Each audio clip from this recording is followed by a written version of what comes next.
15 ڕۆژە لەسەر شەقامن و دەڵێن بایکۆت بەردەوامە و بەڵێ بۆ دامەزراندن، بەڵام هیچ بەرپرسێکی حکومی نەبووە لێیان بپرسێت و کێشەکەیان بۆ چارەسەر بکات.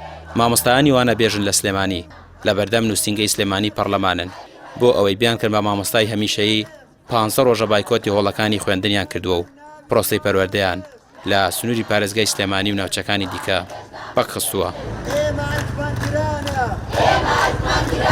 وڵی ئێمە هەر وەکو ڕۆژانی پێشوو کامە سێمین هەفتەیە ڕۆژێکە لە سێمین هەفتەیەین خەریکی خۆپیشاندانین هەر بەردەوامین و بەردەوامی شەبین تەنها داوای بوون بە هەمیشەی بوونەکەین لە بێباکی خۆیەتی حکومت هیچ بە خەیاڵیانە یەینە سەرجادە ناینە سەرجادە مەکتەب ئەفەوتێ تە لە بەدەرز ناخوێنێ هیچ بە خەیاڵیانە زۆر بێواکە کێڵێ حکومت هەر بیستوێتی ئێمە هاتوونەتە سەرجادە.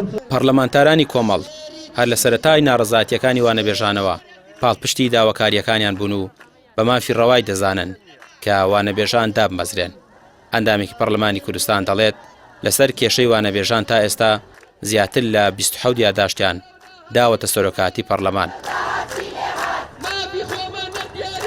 ئاکسیۆنی کۆمەڵی دادگەری تا ئێستا کە 27 یاداشمان ئاراسی سەرۆکایەتی پەرلەمان کرد و 1 ساڵی تەواوە لەسەر خەتین جەختی تەواوەکەینەوە پردی پەیوەندی دەبین و ڕۆژی کۆبوونەوە ڕۆژی سێشەمە کە ئەگەر کۆبوونەوەی ئەعلان بکرێ لە بەرنامەی کارە ئەفزەل لێ دەدرابێ با کێشەی مامۆستایانی وانەبێژ هەوڵ دەدەین کۆبوونەوەکە ڕابگرین یاخود بایکۆتی کۆبوونەوەکەکەین. دوای ئەو فشارە چەند ڕۆژەی مامۆستایانی وانەبێژ لە سنووری پارێزگای سلێمانی دوجار سەرۆکاتی پەرلەمانی کوردستان چوە ژێرباری فشاری وانەبێژان و پەرلەمانتارانەوە بۆ تاوتوێی ئەو پرسە لە کۆبوونەوەی داهاتوویدا. ئەگەر حکومەت بەردەوام بێت لە پشتگوێخستنی داخوازیەکانی خەڵک گرتبوونەوە و ناڕەزایەتیەکانی مامۆستایانی وانەبێژ کۆتایی نایەت و ناڕەزایەتی هەزاران فەرمانبەری گرێبەستیشی بەدوادادێت.